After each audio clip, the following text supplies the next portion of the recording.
Sang Hyang Adi Budaya, Nama Budaya. Perkenalkan, nama saya Serly dari jurusan Ilmu Politik, Fakultas Ilmu Sosial dan Ilmu Politik, Universitas Bangka Belitung. Saya ingin menjelaskan tentang pengertian aborsi menurut pandangan agama Buddha.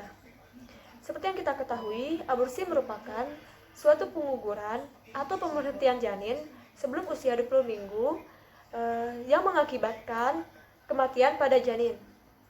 Di dalam ilmu kedokteran, aborsi dibedakan menjadi dua.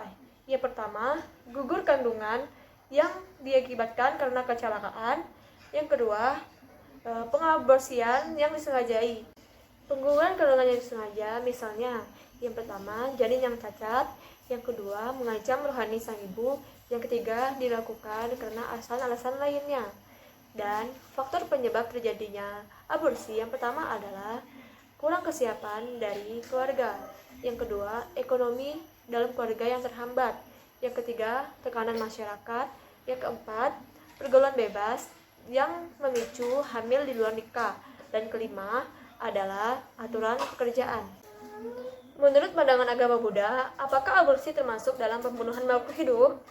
Aborsi dalam pandangan Buddha adalah suatu tindakan pengguguran atau pembunuhan makhluk hidup yang berada dalam kandungan sang ibu atau wanita yang sedang hamil.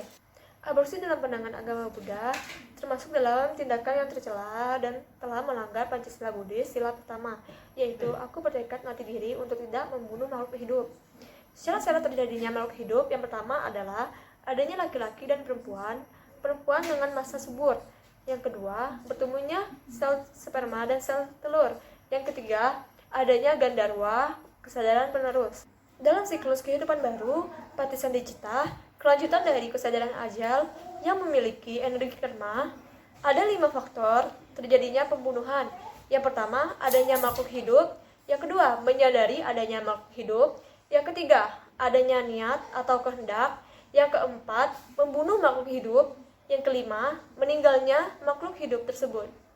Dalam Majjhima Nikaya 135, Sang Buddha bersabda, seorang pria dan wanita yang membunuh makhluk hidup, kejam dan gemar memukul, serta membunuh tanpa belas kasihan kepada makhluk hidup, akibat dari perbuatannya, ia akan terlahir kembali sebagai manusia, di mana saja dia akan tumbuh lahir, umurnya tidak akan panjang.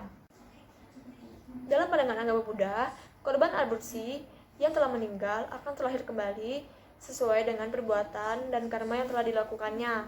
Ada pandangan salah jika bayi yang telah meninggal tersebut tidak berdosa dan akan masuk atau terlahir lagi di surga. Baiklah, itu saja yang dapat saya sampaikan mengenai aborsi menurut pandangan agama Buddha. Jika ada salah kata atau pengertian yang salah, saya mohon maaf. Akhir kata saya mengucapkan Namo Sang Hyang Adi Budaya, Namo Buddhaya. Terima kasih.